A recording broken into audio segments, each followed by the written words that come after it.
For 40 years, my children were my entire world. I gave them my time, my savings, my soul. But as I grew older, I became invisible. A voice on the phone they were always too busy to answer. I had to know the truth. In a real crisis, would they rush to my side? Or would I be left to face the darkness alone? There was only one way to find out. So, I did the unthinkable. I paid a stranger to rob my house, just to see which of my children would come to save me. There's a unique kind of silence that lives in a house that was once filled with noise. It isn't peaceful. It's heavy. It's a constant reminder of the laughter that used to echo in the hallways, the sound of small feet running up the stairs, the scent of my late husband Robert's coffee brewing in the kitchen. For 5 years since Robert passed, I've been the sole keeper of this silence.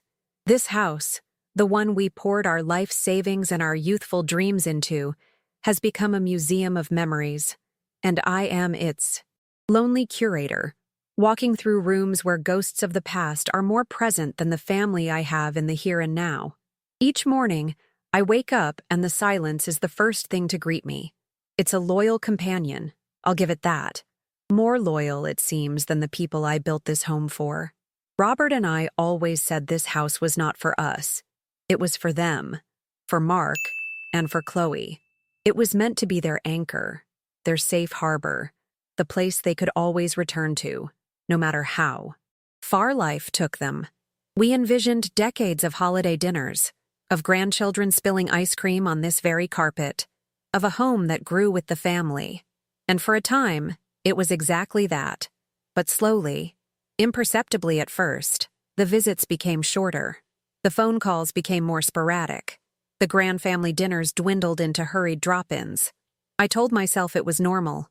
Life gets busy. Careers, marriages, children of their own.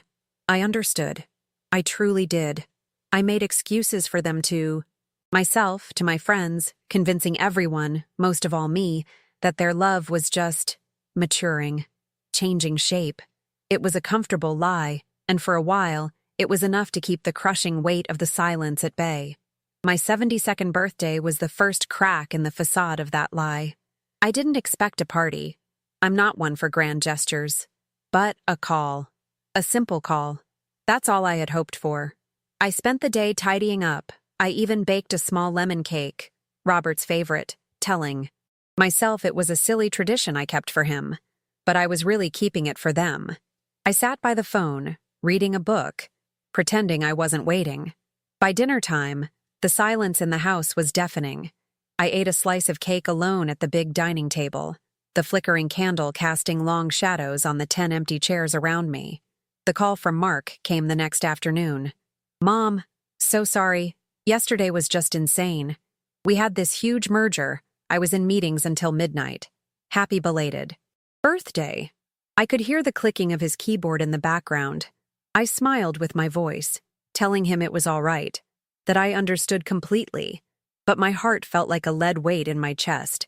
I had not been a priority. I had been an item on a to-do list that he had forgotten to check off. A month later, Chloe showed me her own version of love's new shape. I had a doctor's appointment, a follow-up for a heart palpitation scare I'd had. I tried to downplay it, but I was nervous and she knew it. She had insisted on taking me. "Don't be silly, Mom. Of course I'll go with you. I'll pick you up at 10. That morning, I was ready an hour early, my purse in my lap, my hands trembling slightly. At 9:45, my phone rang. "Mom, you are not going to believe this." Chloe's voice was a flurry of stress. "Tommy just threw up all over the kitchen and he has a fever. There is no way I can leave him. You're okay to just take a taxi, right? Just call me the second you're out." The excuse was perfect. It was airtight. A sick grandchild. What mother could argue with that? So I didn't. I told her not to worry, to take care of my grandson, and that I would be fine. I was a social worker for 30 years. I've seen every crisis imaginable. Yet, as I sat alone in the back of that taxi, I felt a familiar, cold dread. I was not a mother needing support. I was a logistical problem that had, thankfully for her, been solved by a sick child. The thing is, my love for them had never been just emotional. It was tangible. When Robert's life insurance paid out, I didn't invest it for my own future. I split it. I gave both Mark and Chloe the down payments for their beautiful, spacious homes. It was a life-altering amount of money, the kind of gift that should have been a cornerstone of our relationship. I remember the day I transferred the funds. Mark called, ecstatic. "Mom, you're a lifesaver. We can finally get the house with the big yard." Chloe sent a flurry of heart, emojis and a picture of her family holding a "Thank you, Grandma" sign. But within a week, the conversation shifted. Mark was talking about property taxes. Chloe was stressed about choosing kitchen countertops. My grand gesture, my sacrifice of my own financial security, had been absorbed into their lives and converted into their next set of middle-class anxieties. I often wonder, sitting here in the quiet, if I am the one who is wrong. Perhaps I am the problem. Am I an old woman, clinging to an outdated version of family? Do I expect too much in a world that moves so fast? These are the questions that haunt me in the dead of night. I gave them roots in this very house, and I gave them wings, with the money to build their own nests. And now, they have flown so far that they can no longer see the woman who is still standing on the ground, watching them disappear into the clouds. My role in their lives, I started to realize, had been recast. I was no longer the matriarch. I was the keeper of the family home, a living placeholder for their inheritance. The pain of that realization was sharp. It was a betrayal that didn't come from a single act of malice, but from 1,000 tiny cuts of indifference. Each missed call, each canceled plan, each conversation where they seemed to be listening, but were actually just waiting for their turn to speak about their own stressful lives. It was a slow, creeping erosion of my own sense of self. I was not Brenda anymore. I was Mom. I was Grandma. I was a resource, a convenience. And the love I felt for them, so vast and unconditional, was being returned to me in carefully measured, convenient doses. A storm was brewing inside me, a quiet, desperate tempest of hurt and disillusionment. I thought, in those lonely weeks after my birthday, that I had felt the true depths of being alone in this quiet house. I believed I had understood the new terms of my family's affection, but I was wrong. The universe, it seemed, had one more lesson to teach me, a lesson that would come with the fury of an autumn storm and the icy chill of a flooded basement. And that lesson would be the one to finally change everything. The storm arrived just after nightfall, as if the turmoil in my heart had summoned it from the heavens. It wasn't a gentle rain. It was a violent, angry downpour. The old house groaned under the assault of the wind, and with every crash of thunder, I felt my own solitude rattle within my bones. I made myself a cup of tea, the warm mug a small comfort in my cold hands, and sat in the living room, watching the branches of the ancient oak tree in the yard thrash against the dark sky. In moments like this, Robert would have been here, a steady presence, making a joke about the weather, checking the windows, making me feel safe. Now, every creak of the house, every shudder of the wind, was a reminder of how truly alone I was. It was a vulnerability I had been trying to ignore for years, but the storm was forcing me to face it. It was just past 10 o'clock when I heard it. A strange, rhythmic thumping sound coming from below my feet. It was faint at first, almost lost in the noise of the storm, but it was persistent. My heart began to beat a little faster. I muted the television, and the sound became clearer. A heavy, gurgling thump, followed by a sloshing sound. It was coming from the basement. I am not a fearful woman, but the thought of going down into that dark, damp space during a raging storm sent a tremor of real fear through me. I grabbed the heavy flashlight from the kitchen drawer, its beam cutting a nervous path through the shadows, and opened the basement door. The air that rose up to meet me was cold and smelled of wet earth and something else. Something wrong. Taking a deep breath, I descended the wooden steps, each one creaking under my weight. The beam of my flashlight danced across the concrete floor, and then I saw it. The floor was covered in a shimmering sheet of dark water, and it was rising. In the far corner, A thick pipe, one of the main water lines, had a jagged crack in it, and with every beat of my heart, it seemed to spew another gush of water onto the floor. Panic, cold and sharp, seized me. This wasn't a small leak. This was a flood. My mind raced, filled with images of ruined furniture, priceless boxes of Robert's old letters, a lifetime of memories stored down there, all being submerged in dirty water. My first instinctual thought was not what to do, but who to call. My son. Mark would know what to do. My hands were shaking as I dialed his number. It rang once, twice, 3 times, then went to his polished professional voicemail. "Mark, honey, it's Mom," I said, my voice trembling, trying to keep the panic from spilling over. "Something's happened. A pipe burst in the basement. There's water everywhere. I don't know what to do. Please call me back." I hung up, my chest tight with anxiety, and waited. A minute passed. Then, 2. My phone buzzed in my hand, and Mark's name flashed on the screen. Relief washed over me, so potent it almost brought tears to my eyes. But it wasn't a call. It was a text message. 5 cold words on a sterile white screen. "In a huge meeting, Mom. Can't talk. Just call a plumber." I stared at the message, the blue light of the phone illuminating my face in the dark. A meeting. At 10 o'clock at night during a biblical storm. It was a lie, and it wasn't even a good one. It was a dismissal. Swallowing the lump in my throat, I called my last hope. My daughter. Chloe answered on the second ring, her voice already edged with exhaustion. "Mom, is everything okay?" I explained the situation, the words tumbling out of me in a rush. I heard her sigh on the other end of the line, a long, weary sound that spoke volumes. "Oh, Mom, that's awful," she said, but her tone lacked any real urgency. "I can't possibly leave now. The kids are asleep and the storm is just terrible. Honestly, there's nothing I could do anyway. Just call an emergency plumber. Find one on Google, they're available 24/7. I'll help you with the bill if it's expensive, don't worry." And there it was again. The transaction. The offer of money as a substitute for care, for presence. She wasn't her mother in a crisis. She was an inconvenient problem that could be solved with a credit card. So I did it myself.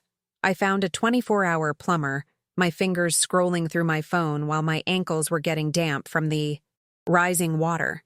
The man who answered quoted me a price that made my head spin, an emergency fee that felt like extortion. But what choice did I have? I agreed. For the next hour, I waited.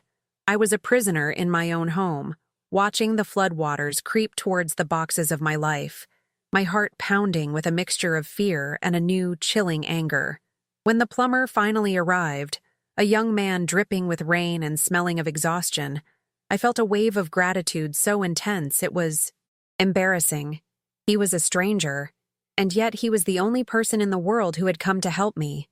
I watched him work, this stranger, with his wrenches and his calm efficiency, and the sense of isolation I felt was more profound than any silence. He left after 2 in the morning, leaving behind a quiet drip where there had been a flood, and a bill that I paid without flinching from my savings. I sat at my kitchen table, wrapped in a blanket but shivering from a cold that had nothing to do with the temperature. It was the cold of absolute clarity. The water in the basement had receded, but the flood of truth had washed away the last of my illusions. I felt utterly, completely alone. As I sat there in the dark, I wondered how many other people were out there, in their own quiet houses, feeling just as invisible. If this story is touching a part of your own heart, take a moment to click subscribe and tell me in the comments what city you're listening from. It's a comfort, in a strange way, to know you're not the only one listening in the dark. It was in that moment of stark and brutal honesty that the idea was born. It arrived not as a whisper, but as a fully formed, terrifying thought. My children had failed a small, real-life test. Their response, or lack thereof, had told me everything I needed to know, but it was too easy for them to explain away. A meeting, a sick child. The excuses were plausible enough to maintain their own self-image as good children. What I needed was something they couldn't ignore. something that would force their hand and reveal their true hearts without the shelter of a convenient excuse. I needed a bigger test, a crisis so undeniable it would demand a real human response. A plan started to form in my mind, a terrible, mad idea that a sane woman would never consider. But as I sat there, betrayed not by a burst pipe, but by my own blood, I realized I was no longer interested in being sane. I was interested in the truth, and I would get it, no matter the cost. The sun rose the next morning on a world that felt entirely different. The storm had passed, leaving behind a clean, rain-washed sky. But inside the house, the atmosphere was thick with my new, unshakable purpose. The lingering dampness from the basement was a physical reminder of the night's events, a testament to my abandonment. The sadness had been washed away with the floodwaters, and in its place was a cold, hard foundation of clarity. My children loved me when it was convenient. They cared when it cost them nothing. The excuses they offered were not for my benefit, but for their own, allowing them to maintain the fiction that they were good, dutiful children. I saw it all now, and I knew, with a certainty that chilled me to my core, that I could not live in that fiction any longer. I needed the truth, raw and undeniable. My mind turned to Leo. He was the son of my dearest friend, Eleanor, who I'd lost to cancer 3 years prior. Leo was a good boy, a struggling theater actor with a heart of gold and eyes just like his mother's. He was 35, full of dreams but short on cash, and he had always treated me with a warmth and respect that felt like a relic from a bygone era. He called me Aunt Brenda. After Eleanor passed, I had made him promise to call me if he ever truly needed anything. I never imagined I would be the one calling him, asking him to partake in a madness born of a mother's broken heart. Picking up the phone felt like crossing a line, stepping off a cliff into a future I couldn't predict. But my hand was steady when I dialed his number. His voice was just as I remembered, warm and full of life. I didn't tell him my plan over the phone. I just asked if he had time for a cup of coffee. I needed to see his face. I needed to see if Eleanor's kindness still lived in his eyes. We met at a small, quiet cafe downtown. He was worried, I could tell. He probably thought I was going to tell him my health was failing or that I was selling the house. He couldn't have possibly imagined the truth. After we exchanged pleasantries, I took a deep breath and I laid it all out. I told him about the loneliness, the missed birthday, the doctor's appointment, the burst pipe. I spoke calmly, without tears or hysterics, laying out the facts of my emotional abandonment like a lawyer presenting a case. Then, I told him my plan. I wanted to hire him, as an actor, to perform his most challenging role yet, a burglar. I wanted him to stage a break-in at my house. Leo stared at me, his coffee cup frozen halfway to his lips. "Aunt Brenda," he whispered, his voice full of disbelief. Are you okay? That's insane. You can't be serious." He thought I had lost my mind, and for a moment, seeing his genuine shock, I wondered if he was right. But the look in his eyes was one of concern, not judgment. I knew then that I had chosen the right person. I leaned forward, my voice low and steady. "Leo, I'm more sane now than I have been in years," I told him. "I am drowning, not in water, but in the polite, smiling indifference of my own children. I need to know for my own soul if they would even bother to throw me a rope. This isn't about money or things. This is about truth." I explained that I would never ask him to do anything that was truly dangerous or illegal in spirit. It was a performance. I would pay him for his time, enough to cover his rent for 6 months. I was appealing not just to his financial need, but to his actor's soul and his loyalty to his mother's memory. I saw the conflict in his face, the battle between rational thought and his compassion for the woman his mother had loved like a sister. After a long silence, he finally nodded, a sad, reluctant agreement. "If you're sure this is what you need, Aunt Brenda," he said softly, "I'll do it." The following week was a blur of meticulous planning. We were co-conspirators, director and actor mapping out a one-act play of terror. We decided on a Tuesday night, a day with no special significance. He would use the spare key I kept hidden under a loose stone in the garden, so there would be no actual breaking of locks. His instructions were precise. Enter through the back door at 10:15 p.m. He was to wear a dark, nondescript hoodie and gloves. He was to walk directly into the living room and knock over a specific ugly floor lamp that my son Mark had always hated. The crash would be loud enough for me to overhear from my bedroom. He was not to touch or take anything else. My jewelry would be locked away, my purse hidden. I, in turn, would be in my bedroom. I would wait 30 seconds after hearing the crash, then press the silent panic button on my bedside alarm keypad. From there, the authorities and my children would be notified.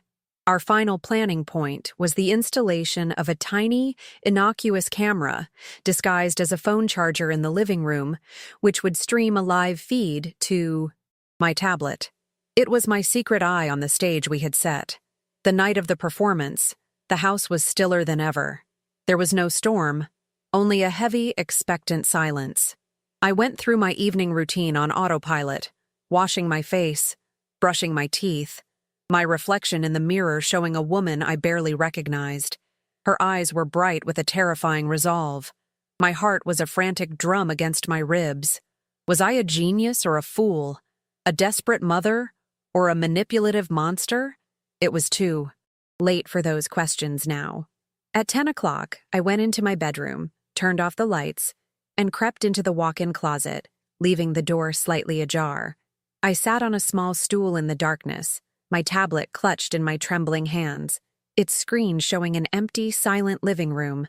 At exactly 10:15, I heard it, the faint metallic click of the back door opening, followed by the soft sound of footsteps on the kitchen tile. My breath caught in my throat. He was here. Leo was in the house. A moment later, I heard the loud, definitive crash of the lamp hitting the hardwood floor, just as we had rehearsed. It was a sound that shattered the silence and sent a jolt of pure adrenaline through my veins. This was it. It was real. I counted to 30, my lips moving silently in the dark. 10, 20, 30. With a final shaky breath, I reached out my finger and pressed the small red panic button on the keypad. A tiny light confirmed the signal had been sent. The trap was set. The bait was my own life, or so my children would believe. I pulled my knees to my chest, hiding deeper in the shadows of my closet, the cold glow of the tablet illuminating my face. Now, there was nothing left to do. All I had to do was wait in the darkness and see which of my children, if any, would come to save me from the monster I had paid to create. Time stretches in the dark. In the space between an action and its consequence, a lifetime can exist. Every second that passed in that closet felt like an hour. My own heartbeat was a deafening drum in my ears. A part of me, a foolish, stubbornly hopeful part, prayed that my plan would fail.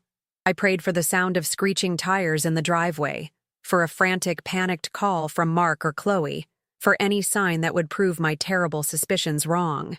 I wanted to be a fool. I wanted to be a paranoid old woman who had imagined the worst. To be proven wrong was my deepest, most desperate desire. Leo, his part in the play complete, had slipped out the back door moments after the staged crash. I was truly alone now, a spider waiting in the center of a web I had woven myself, about to discover what I had caught. My phone, clutched in my hand and set to silent, suddenly lit up. The screen displayed a number I knew well. Alpha Security. The first step of the protocol. I watched the screen glow, my thumb hovering over the ignore button. As per my plan, I let it ring until it stopped. The security company would now move down the emergency contact list. My children were next. My throat went dry. My meticulously crafted experiment was now fully in motion, and I felt a terrifying wave of nausea. This was no longer a theoretical exercise. In the next few minutes, the entire foundation of my life, the central belief that I was loved by the two people I had brought into this world, would either be validated or demolished completely. A moment later, the screen lit up again. The name on the display made my heart leap into my throat. Chloe. A flash of pure, unadulterated hope shot through me. Maybe I was wrong about everything. Maybe her love was fierce and protective after all. My hands trembled, and I let the call ring, letting it go to voicemail as I had planned, though every fiber of my being screamed to answer it and hear her worried voice. The moment the ringing stopped, a notification appeared. New voicemail. With a shaking finger, I navigated to the message and pressed the phone so hard against my ear, the plastic creaked. Chloe's voice filled the silence, and the hope inside me shattered like fine glass. There was no panic in her voice, only a heavy, put-upon sigh. "Mom," she began, and the tone alone was a stab to the heart. "The alarm company just called me. I swear you have to be more careful with that thing. It's probably just a false alarm again. You know how you are. I told them to just send the police. I'm trying to get Tommy to sleep and he's finally settled down." She paused, and for a second I thought I might hear a flicker of concern, but what came next was worse.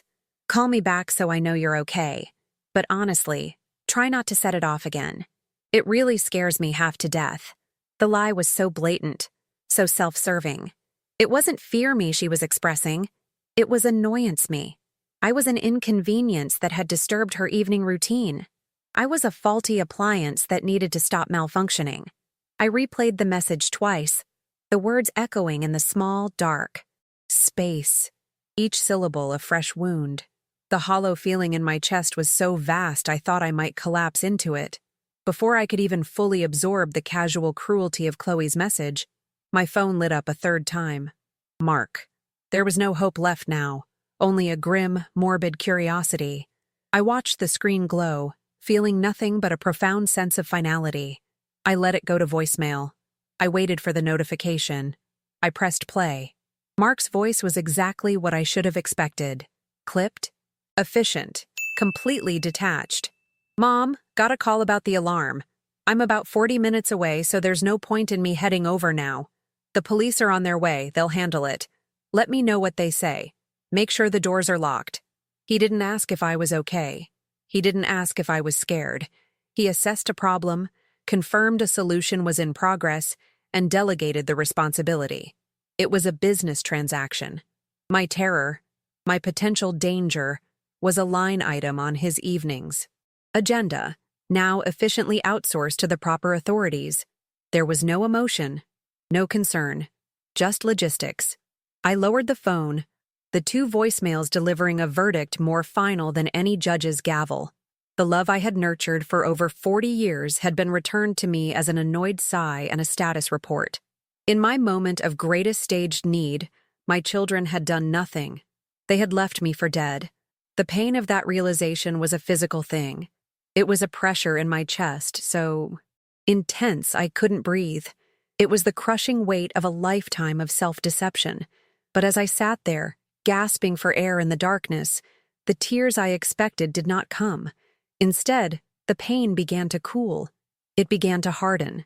It transformed, molecule by molecule, from a fragile, agonizing grief into a cold, diamond-hard clarity. The charade was over. I was alone.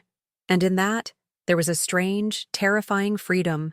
I wonder how many people have had a moment like this.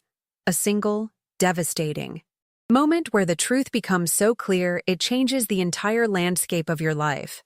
If this story is resonating with you, if you've ever had a moment that changed everything, let me know in the comments where you're from. There's a strength in knowing we are not alone in our moments of awakening. In the distance, I heard the first faint wail of police sirens. They were getting closer. Strangers, paid by my taxes, were rushing to my side, while my own children were sleeping soundly in their beds. The irony was so bitter it almost made me laugh. I knew I had to get up, to go downstairs and play the role I had created for myself, the terrified elderly victim of a break-in. It was my final performance for an audience that no longer mattered. As I pushed myself up on shaky legs, I was not the same woman who had entered this closet an hour ago. The hopeful mother was gone. The weeping victim was gone. The woman who stood now was a strategist, her mind already whirring, moving past the pain and into the cold, clean realm of action. I smoothed down my nightgown. arranging my face into a mask of convincing fear for the police officers who would soon be knocking at my door. They would be looking for a common burglar who had stolen material possessions. They had no idea the real thieves were my own children. They hadn't stolen my silver or my television. They had stolen my faith. They had stolen my future. And as I stepped out of the darkness of the closet and into the faint light of the hallway, I made a silent vow. I would get it back. And I would start by taking back everything else. In my 30 years as a social worker, I learned that people will show you the truth of who they are in a crisis. But I also learned how to perform. I had calmed down frantic parents, reassured frightened children, and absorbed the rage of broken men. I knew how to project whatever emotion a situation required. As I opened the door to the two police officers, I summoned the ghost of the woman I used to be, frightened, vulnerable, and elderly. I let my hands tremble, just slightly. I allowed a quaver to enter my voice as I recounted the fictional story. The sounds, the shadows, the fear. I gave them a vague description of a tall man in dark clothing, a phantom I had invented with Leo. They were kind, patient, and respectful, calling me ma'am and patting my arm reassuringly. The gentle compassion from these two young strangers was so profound, so starkly different from the cold dismissal of my own children, that my performance of a heartbroken old woman almost became real.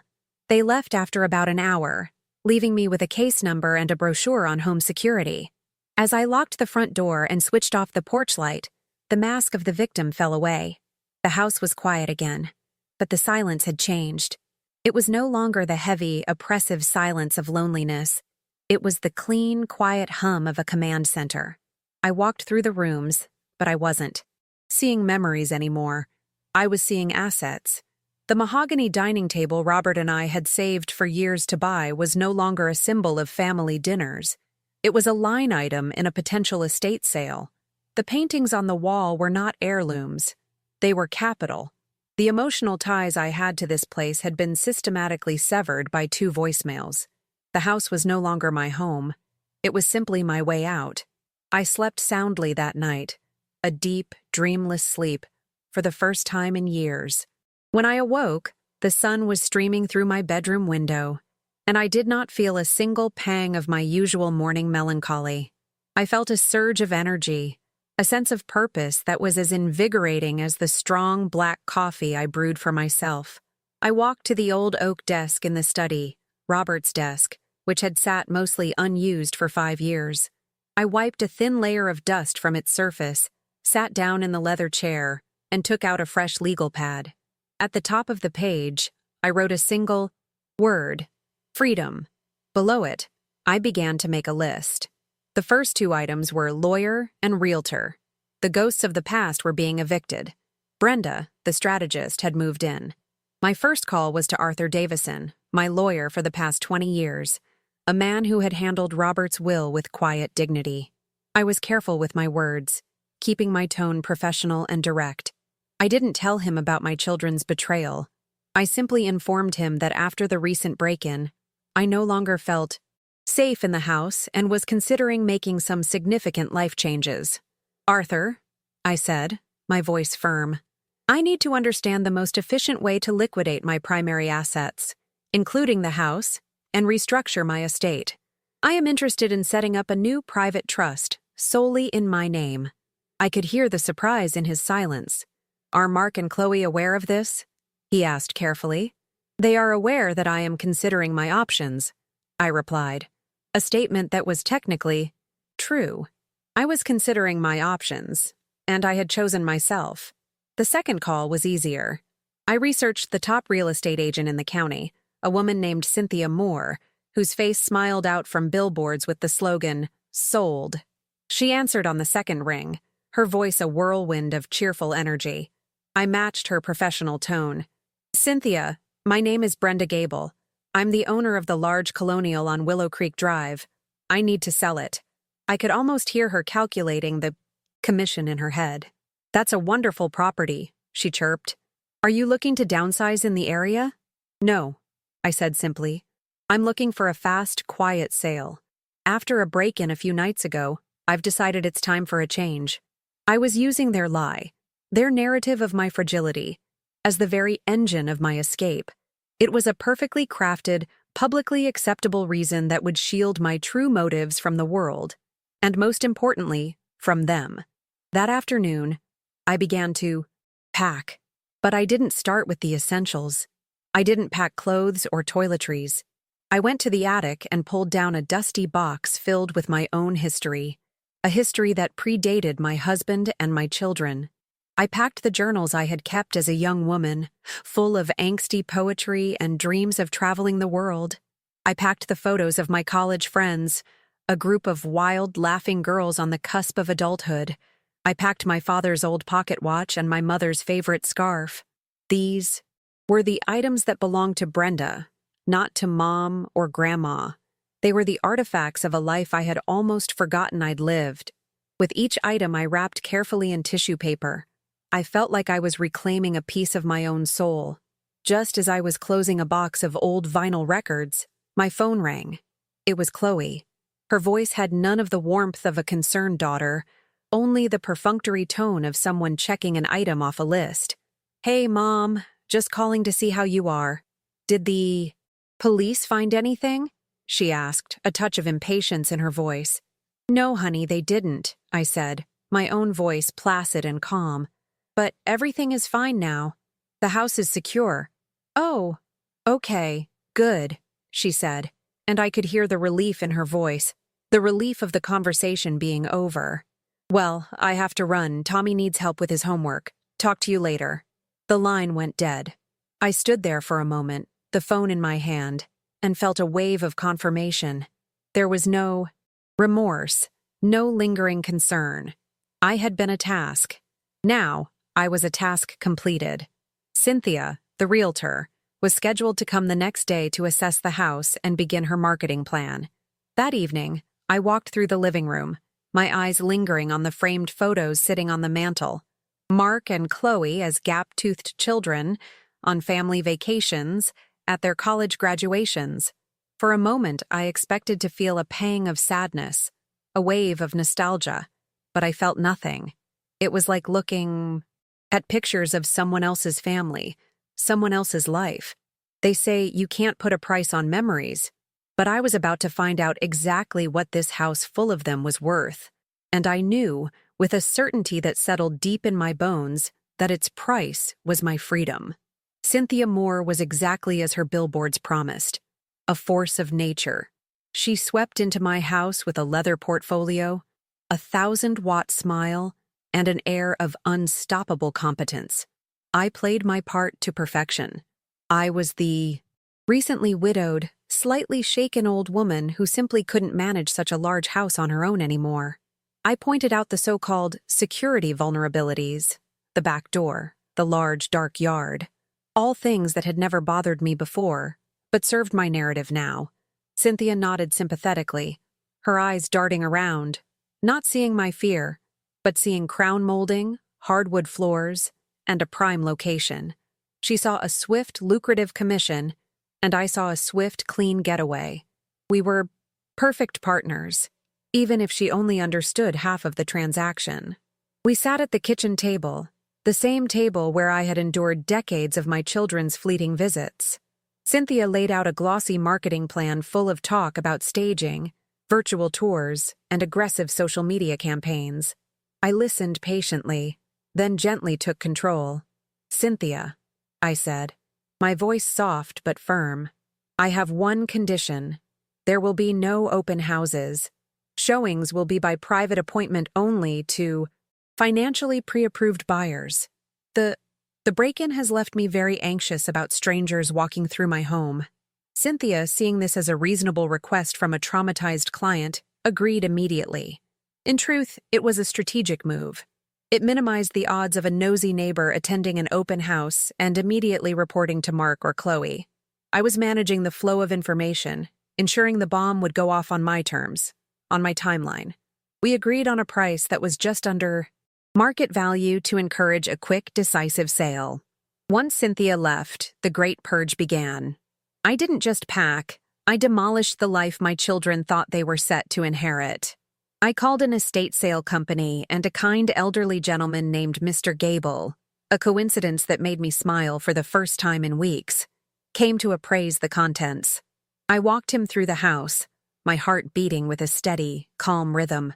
"This dining set," I said, gesturing to the polished mahogany table where we'd celebrated countless birthdays, the grandfather clock in the hall, the silver tea service. These were items Chloe had already claimed in casual conversation, assuming they were hers. Seeing the appraiser place a small, numbered sticker on each one was a deeply satisfying act.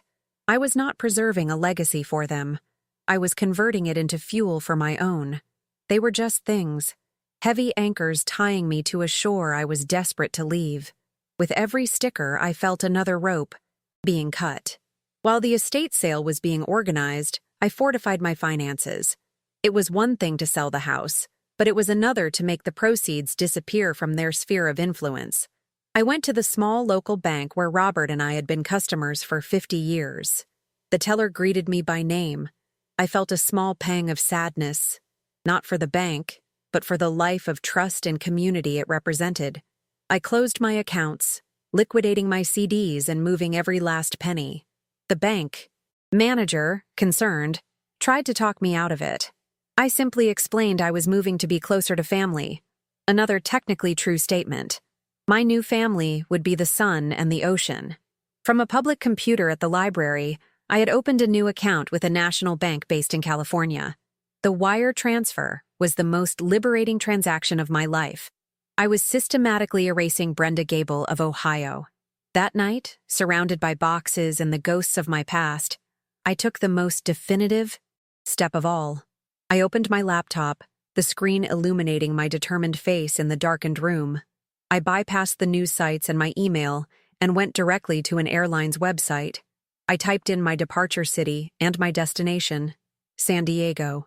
For years, I had dreamed of the Pacific Ocean. Robert and I had planned to retire there, but his illness had changed our plans. It was a dream I had packed away, like old photographs. Now I was unpacking it. I selected a date 2 days after the scheduled closing of the house sale. I chose a one-way ticket, first class. With a final decisive click, it was done. The confirmation page loaded, a simple, digital proof of my imminent rebirth.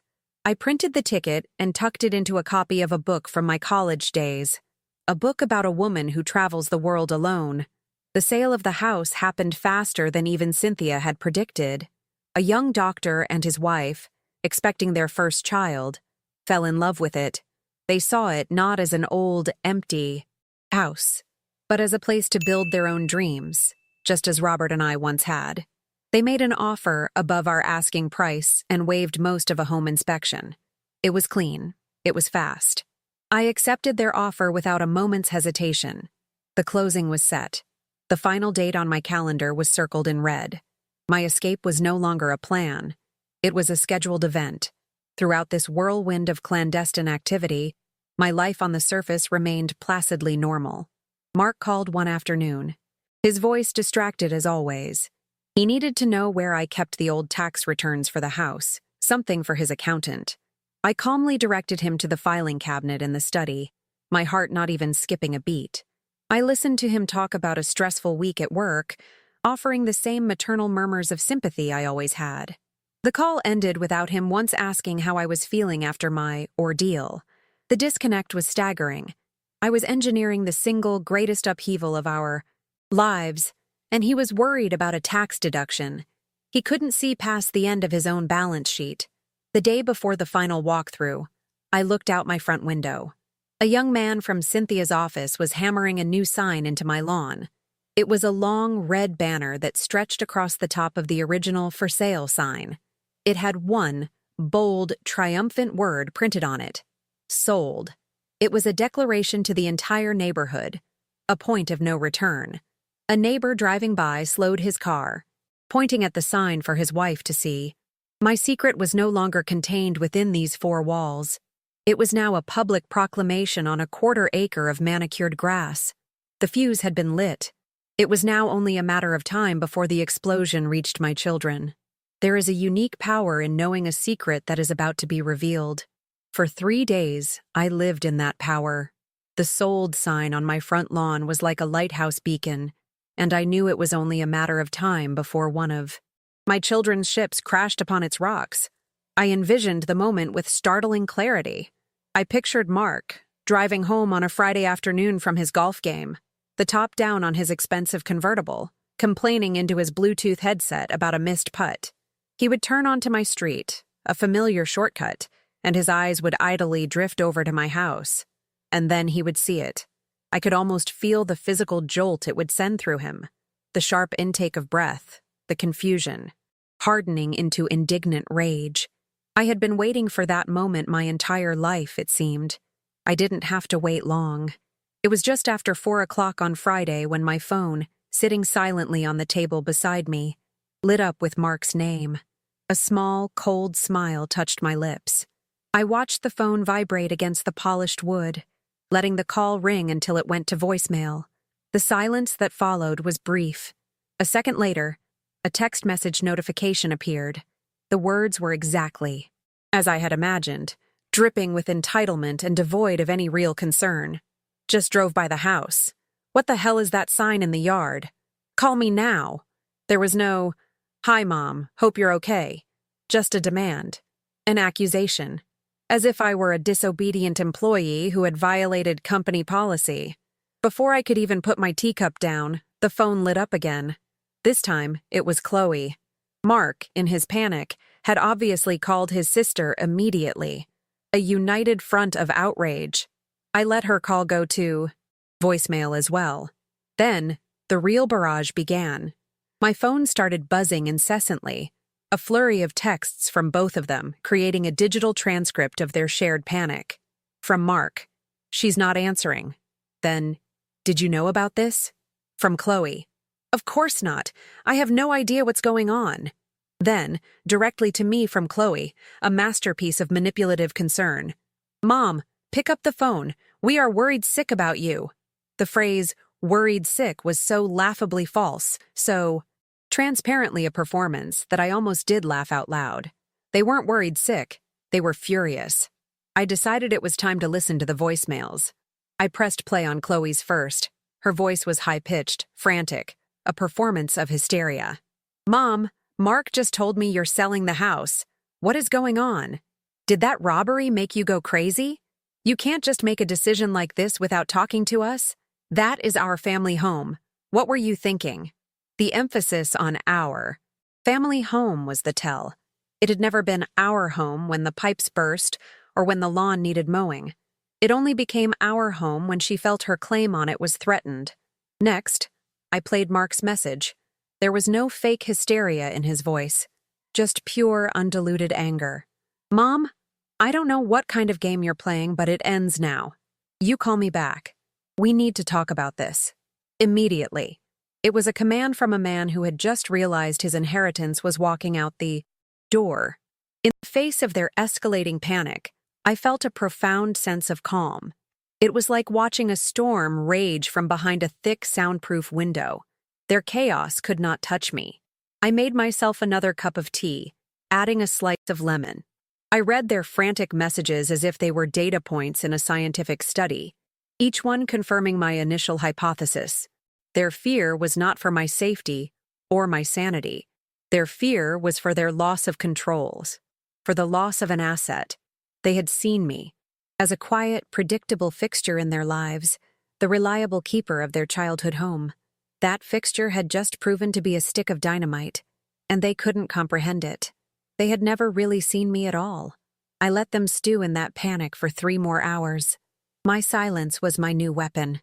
In the past, I would have rushed to soothe their feelings, to explain myself, to manage their emotions. Now, I let them spin, forcing them to confront their own powerlessness for the first time. The messages became more desperate, a mix of feigned worry and thinly veiled threats about my mental competence. It was also predictable. They were running through the manipulator's playbook, and for the first time in my life, I was no longer reading from their script.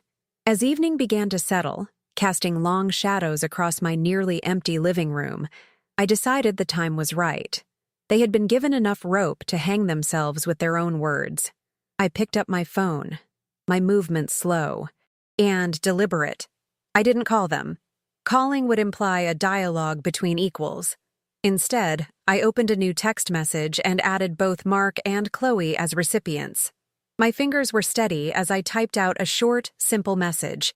A message that stripped them of all their manufactured drama and reclaimed all the power for myself. I wrote, "I am fine. We will discuss this tomorrow morning. 10 o'clock.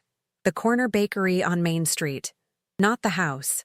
I paused for a moment, then added the final sentence, a clear and undeniable assertion of my new reality. "Do not be late." I pressed send. The message was delivered. I had dictated the time. I had dictated the neutral territory. I had set the terms. The final confrontation was no longer something I feared. It was an appointment I had made, and for the first time, they would be the ones coming to me. I arrived at the bakery 10 minutes early. I had chosen it for its neutrality. It was a place of pleasant public chatter, of clinking mugs, and laughing strangers. It was not a place for raised voices or dramatic, tearful scenes. It was a place where my children would be forced to behave. I chose a small table in the corner, a position that gave me a clear view of the entrance, but also a wall at my back. I ordered a black coffee and watched the steam rise from the cup, my hands perfectly steady. I was not nervous. I was prepared. For decades, I had attended their school plays, their recitals, their graduation ceremonies.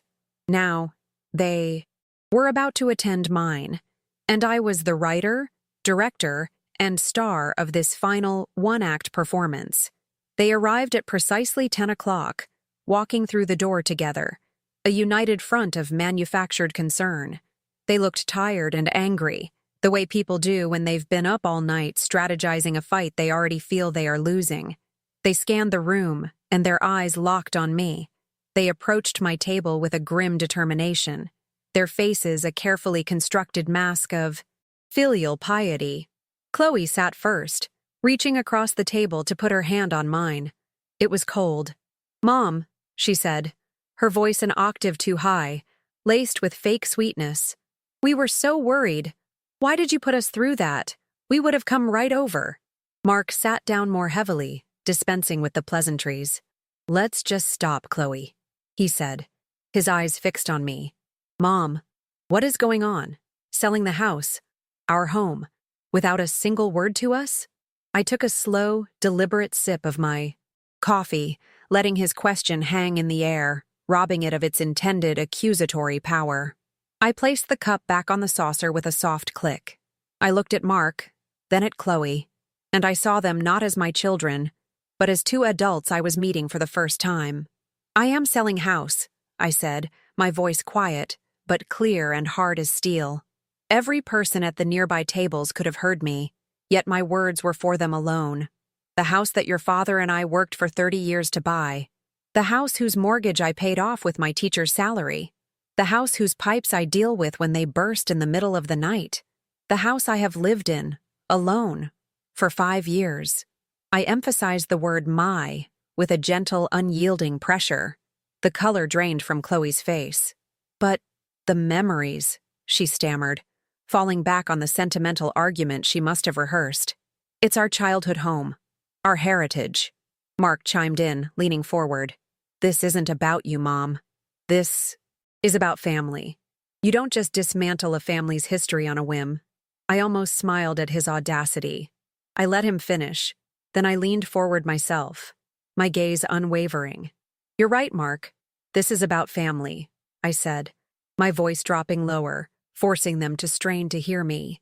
"So let's talk about family. Let's talk about last Tuesday night, when my silent panic alarm went off. The alarm you both knew was reserved for a life-threatening emergency. Let's talk about the moment you both thought a violent criminal was in my house and I was alone, terrified and possibly hurt. I didn't need to consult notes. Their words were burned into my memory, branded onto my heart. I looked directly at Chloe. Your first reaction was a sigh. You told me, and I quote, "It's probably just a false alarm again. You know how you are." You were annoyed, Chloe. Annoyed that my potential terror was an inconvenience to you putting your son to bed. Chloe flinched as if I had slapped her. I then turned my gaze to Mark. And you, Mark. Your response was a masterclass in delegation. No emotion, no panic, just a simple, logistical calculation that you were too far away to be bothered. You outsourced my safety to the police. You told me to lock my doors and let you know how it went. I recited their own words back to them, not with anger, but with the cold, precise clarity of a court reporter reading back testimony. They stared at me, their faces a mixture of shock and dawning, horrified. Shame. For the first time, there were no excuses they could offer. I had presented them with their own reflections, and they were ugly. You see, I continued, my voice softening into a tone of profound finality. That little test, that little staged crisis, it gave me the one thing I had been lacking for years. The truth. The truth that the family you speak of only exists when you need something. The truth that when I am in genuine need, I am utterly and completely on my own. Chloe opened, her mouth to speak, tears welling in her eyes, the performance of a victim ready to launch. I simply raised a single finger, and she fell silent. There is nothing left to discuss, I said, my voice regaining its quiet strength. The house is sold. The proceeds are mine. I am moving away to a place where I will be valued, not as a convenience, but as a person. This is not a negotiation. It is a notification. I watched as the full weight of my words finally landed, the realization that they had no power here, no say, no leverage. They had overplayed their hand for years, never realizing the game was about to be called. I stood up from the table, my movements fluid and unhurried. I reached into my purse and pulled out a crisp $10 bill, placing it on the table to cover my coffee. It was a gesture of finality, of closing an account. I looked down at my 2 children, my grown, successful, and now utterly bewildered children, who were staring up at me as if I were a stranger. And in that moment, I was. I suggest you both figure out what you're going to do now, I said, my voice devoid of malice, holding only the calm of a clear blue sky after a devastating storm. You are, for the first time in your lives, completely on your own. And with that, I turned and walked out of the bakery, leaving them sitting in the ruins of a family they had dismantled themselves, one casual act of indifference at a time. Walking away from my children in that bakery felt like setting down a suitcase I didn't realize I had been carrying for 40 years. It was a weight so familiar, so constant, that its absence was a shock. I felt lighter. I drove not back to the empty house, but to a small park overlooking the river, a place Robert and I used to go. I sat on a bench, watched the water flow by, and breathed. The air felt different, cleaner. I knew the silence on my phone was temporary. The confrontation wasn't an ending for them. It was the beginning of a new, frantic phase. But for me, it was a quiet, clean closure. I had spoken my truth. The rest was just echoes. The echoes began about an hour later.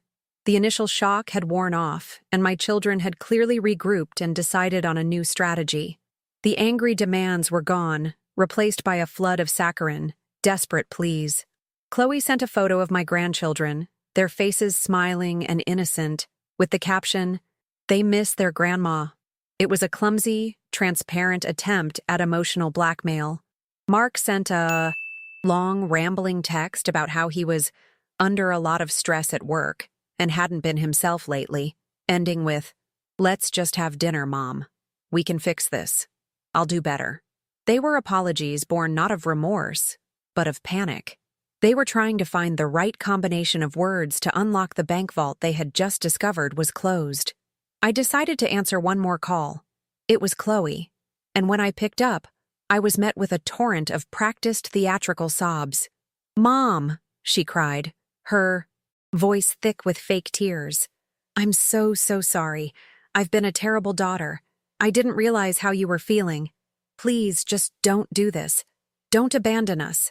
I listened patiently, without interrupting. When her performance wound down, I spoke, my voice gentle but as immovable as a mountain. "Chloe," I said, "your tears are for the loss of your safety net, Not for the hurt you caused me. I heard your true voice on that voicemail. That is the voice I will remember. There is nothing left to fix. Goodbye. I ended the call before she could respond, my hand steady. There was no anger, no satisfaction, just a quiet, final click of a door being locked for the last time. When the pleading failed, the final, ugliest phase began. Manipulation laced with rage. Mark left one last voicemail, his voice low and menacing. The voice of a man whose authority had been challenged and found wanting. Fine, Mom. Be that way, he sneered. But don't forget you're not getting any younger. One day, you'll fall or get sick, and you'll need us. And when you call, you might just find we're too busy to pick up the phone. See how you like it. It was a pathetic, last-ditch effort to instill fear in me, to remind me of my age and my potential vulnerability. But it had the opposite effect. It was the ultimate validation of my decision. He had confirmed that his care was, and always had been, conditional. He had just told me, in the clearest possible terms, that I had done the right thing. And then, the poetic justice I had not planned for began to unfold. I became a silent observer of the consequences they had earned for themselves. I heard from my cousin Carol that Mark's much-touted business venture had suddenly collapsed. Apparently, he had been using his future inheritance, the value of my large home, as an unspoken assurance to his financial partners. When word got out that the house was sold and his mother had, for all intents and purposes, vanished with the proceeds, his partners got nervous. The funding was pulled. He was facing a significant financial loss, a direct result of his arrogant assumption that my life's work was his to leverage. He had built a house of cards on a foundation of greed, and a single "sold" sign had blown it all down. Chloe's consequences were quieter, but just as poignant. She and her husband had been planning a massive home extension, a new master suite and a gourmet kitchen they had been talking about for years. They had been waiting for the right time, which I now understood was code for waiting for Mom's money. With that prospect gone, their dream edition was indefinitely postponed. Carol mentioned that Chloe had been complaining to everyone about how incredibly expensive life was, how they were trapped in their tiny house. She was forced to live within her own means, a reality she found deeply unfair. They had treated me like a utility, and now that the service had been disconnected, they were shocked at the size of the bill. It's a strange thing, watching people grapple with consequences they believe they don't deserve, never understanding how their own actions created their reality. It takes a certain kind of strength to break a cycle, to be the one who finally says no more. If my story has given you a little bit of strength, or made you feel seen today, I hope you'll consider clicking that like button. It truly helps these stories reach others who might be sitting in their own silence, just waiting for a sign that it's okay to finally find their voice. The day of the closing, I signed the final papers, my signature a clean, decisive stroke. The house was no longer mine. The money was wired securely into my new accounts. The next day, the estate sale company cleared out the remaining furniture, leaving the rooms hollow and echoing, an empty shell ready for a new family to fill it with new memories. I didn't spend my last night in Ohio in that house. I booked a room at a comfortable hotel near the airport. That evening, for the first time in my adult life, I turned my phone off completely. The silence was no longer heavy. It was absolute. It was peace. The next morning, I walked through the airport, pulling a single small suitcase behind me. I felt light, unburdened. At the gate, I handed my first-class ticket, the one I had bought and paid for myself, to the smiling agent. She scanned it and wished me a pleasant flight. As I stepped onto the jet bridge, leaving the cold, familiar gray of Ohio behind for the promise of Californian sun, a thought settled over me, as clear and bright as the sky ahead. They say home is where the heart is. For 72 years, I thought my heart lived with my children, tucked away in their care. As I walked down that corridor toward the plane, I realized it had been waiting for me, all this time, in a place I had yet to see. The moment I stepped out of the San Diego airport, the air itself felt different. It was warm, soft, and carried the faint, briny scent of the ocean. It felt like an exhale. After a lifetime of bracing against the biting winds of Ohio winters, the gentle warmth on my skin felt like a welcome, a promise. I took a taxi to my new apartment, and as we drove, I watched the city unfold around me. It was a world away from the familiar, muted colors of the Midwest. Everything here seemed brighter, more vibrant, as if the entire world had been turned up to a higher saturation. I wasn't just in a new city. I felt like I had stepped into a new reality, one I had chosen from a catalog of dreams. My new home was a 2-bedroom apartment in a clean, modern building just a few blocks from the ocean. It was smaller than my old house by half, but it felt infinitely larger. The main room was open plan, with a wall of glass that led out to a wide balcony, and the Pacific Ocean sparkled in the distance. The light was incredible. It poured into every corner, chasing away any possibility of shadows. Over the next few days, I unpacked. The furniture I had bought was simple, comfortable, and in light, cheerful colors. There was no heavy, dark wood, no clutter, no ghosts. The first box I opened was the one filled with my own history. I placed my father's pocket watch on my new bedside table and my old journals on a bookshelf. I was not just furnishing an apartment. I was curating a space that was a pure reflection of me, Brenda. My new life quickly found a rhythm, and it was a rhythm, dictated by the sun and the tides. Every morning I would wake up, put on a pair of comfortable sandals, and walk the 3 blocks to the beach. I would take off my shoes at the edge of the sand and walk for an hour, the cool morning waves washing over my feet. The ocean became my confidant. Its constant, powerful roar seemed to absorb all the old hurts, all the lingering echoes of my past life, and pull them out to sea. It was a baptism, a daily washing away of the old, making way for the new. I had never felt so small, yet so connected to something so vast and powerful. The loneliness that had been my constant companion for years was simply no match for the immensity of the ocean. To fill my afternoons, I signed up for a ceramics class at a local art center. I had always wanted to work with clay, to create something with my own 2 hands. The feeling of the cool, wet clay spinning on the wheel was meditative. It required a focus that left no room for stray thoughts of the past. It was here, with my hands covered in clay and my brow furrowed in concentration, that I began to build my new community. I met a woman named Sarah, a retired graphic artist with a wicked sense of humor and a laugh that could fill a room. We bonded over our lopsided first attempts at making a bowl, and soon our weekly class turned into a weekly coffee date. Slowly, carefully, I began to weave a new social fabric for myself. Through Sarah, I joined a book club, a rowdy group of intelligent, funny women who argued passionately about literature and life. I started volunteering twice a week at the local library, helping adults learn to read. My calendar, once a vast, empty desert of waiting for my children to call, was now filled with activities I had chosen, with people who genuinely enjoyed my company. They didn't know me as a mother or a grandmother. They knew me simply as Brenda. They were interested in my opinions. They laughed at my stories, and they never, ever made me feel like an inconvenience. One evening, I hosted a small dinner party for Sarah and 2 other women from the book club. We sat on my balcony, eating food from a local place we all loved, drinking wine and talking for hours. As the sun began to set, painting the sky in fiery shades of orange and pink, a wave of pure, unadulterated joy washed over me. I was sitting on my own balcony, in my own home, surrounded by new friends, their faces glowing in the twilight. We were laughing, a deep, genuine laughter that came from the soul.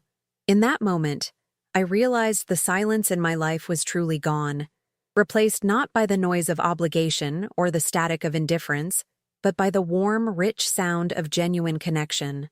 I realized I hadn't thought about Mark or Chloe in days. When they did cross my mind, it was without the familiar pang of pain or anger. They were like characters in a book I had read a long time ago. I hoped, in a distant, detached way, that they were okay, that they would find their own way. but their path was no longer intertwined with mine. I had finally, truly, let them go. The peace that came with that realization was the greatest gift I had ever given myself. Later that night, after my friends had gone home, I stood on the balcony alone, looking at the moon's silver path shimmering on the dark water. The air was cool and smelled of salt and night-blooming jasmine. I thought about the woman who had sat shivering in a dark closet in Ohio, a woman who felt so invisible she had to orchestrate a crisis just to prove she existed. She felt like a different person now, a character from a sad story I had once read. I found myself wondering what she had learned, what I had learned, on the long, painful journey from that darkness into this incredible, peaceful light. That woman who sat shivering in a dark closet, I can see her so clearly now. I see her fear, her desperation, and the terrible, brilliant madness of her plan. I don't feel shame for her. I feel a profound sense of compassion.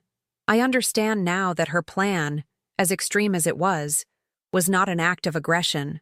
It was the last, desperate act of a woman trying to perform surgery on her own heart. The illness was the slow poison of indifference, the cancer of being taken for granted. And the only surgical instrument she had left was a crisis, a shock to the system sharp enough to cut through decades of denial and reveal the truth of the disease. It was a terrible, dangerous procedure, but the alternative was to simply let the poison run its course, to slowly fade into the wallpaper of my own life, until I disappeared completely. The greatest lesson I learned is one of the hardest to accept. You must see people as they are, not as you wish them to be. For 40 years, I had curated a beautiful, comforting narrative of my family. In this story, my children were loving and devoted, merely distracted by the understandable pressures of modern life. I was the master of excuses, the architect of justifications. Every missed call had a reason. Every act of selfishness had a mitigating circumstance. My love for them was a powerful filter that softened the harsh edges of reality. The staged robbery didn't change who my children were. It simply shattered my filter. It forced me to see the raw, unedited truth that had been sitting in front of me all along. Their reaction wasn't an anomaly. It was the purest distillation of their true character. I also learned about the vast difference between love and obligation. I had given my love freely, unconditionally.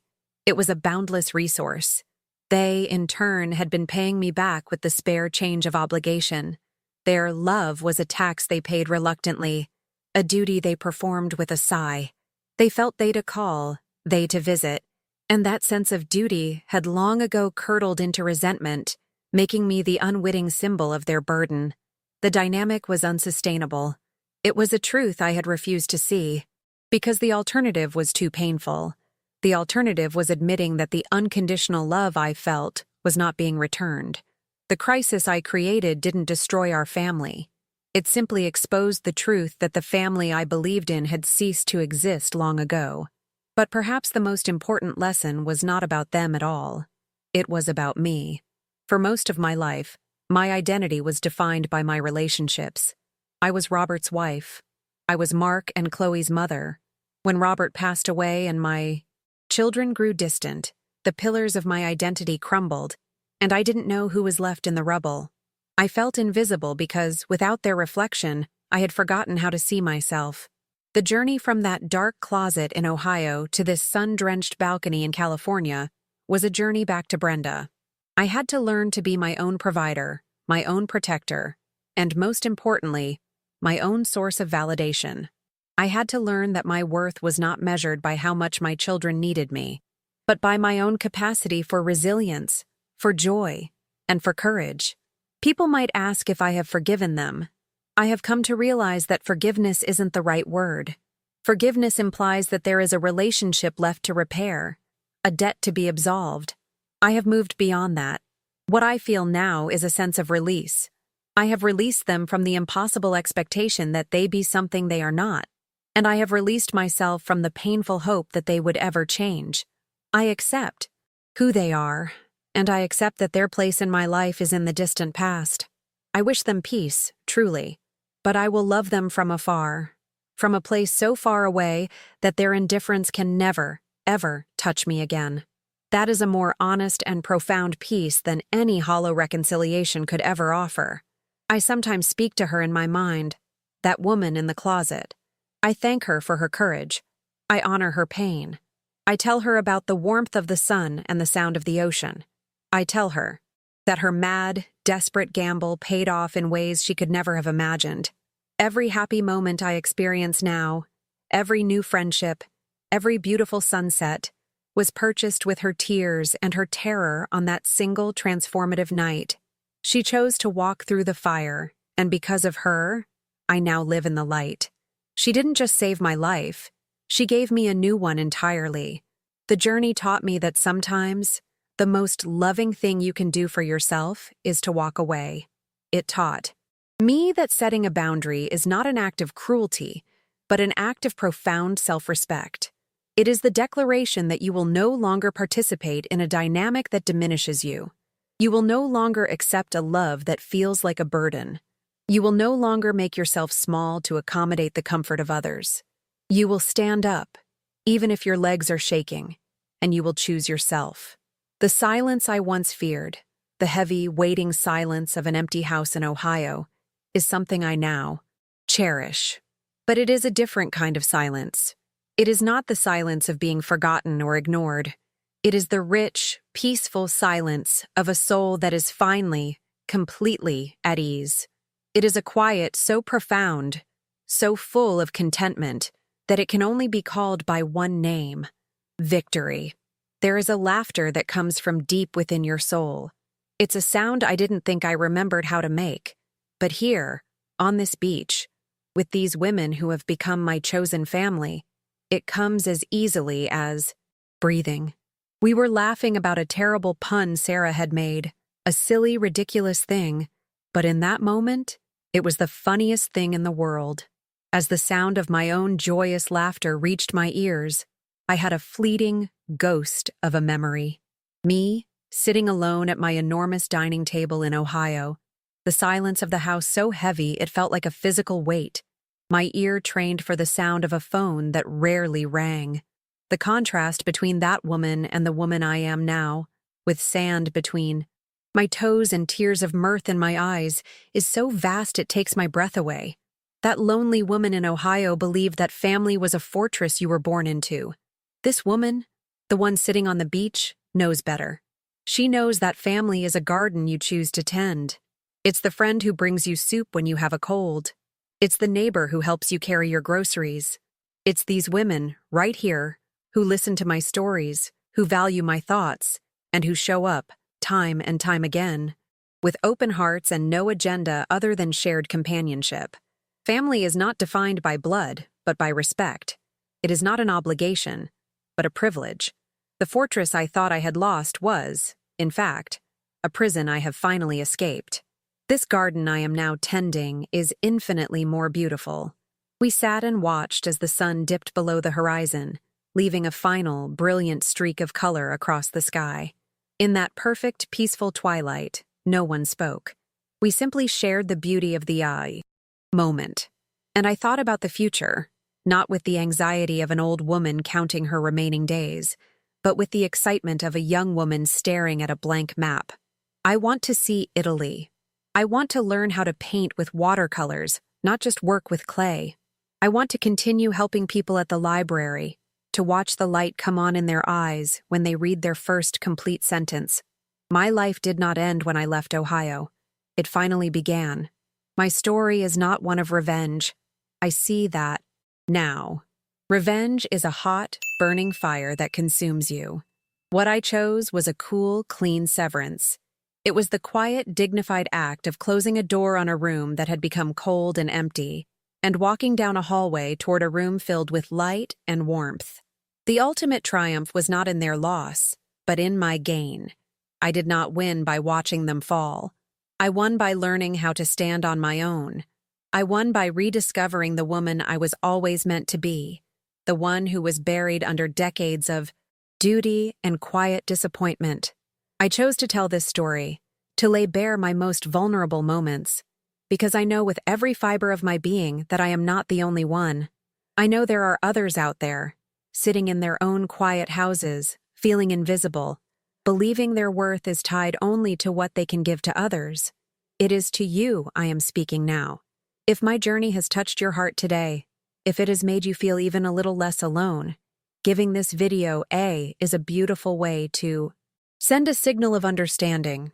It's a quiet nod between us, a recognition that you were here with me, to help these stories of strength and rebirth reach even more people who might need to hear them. Please. Every subscription is so much more than a number. It is a voice joining our choir, making it stronger and louder. And I would be immensely honored to know how far my story has traveled. Please take a moment to. Together, we can ensure that no one ever has to feel invisible in their own life again. Let us build this garden together. One story, one like, and one voice at a time.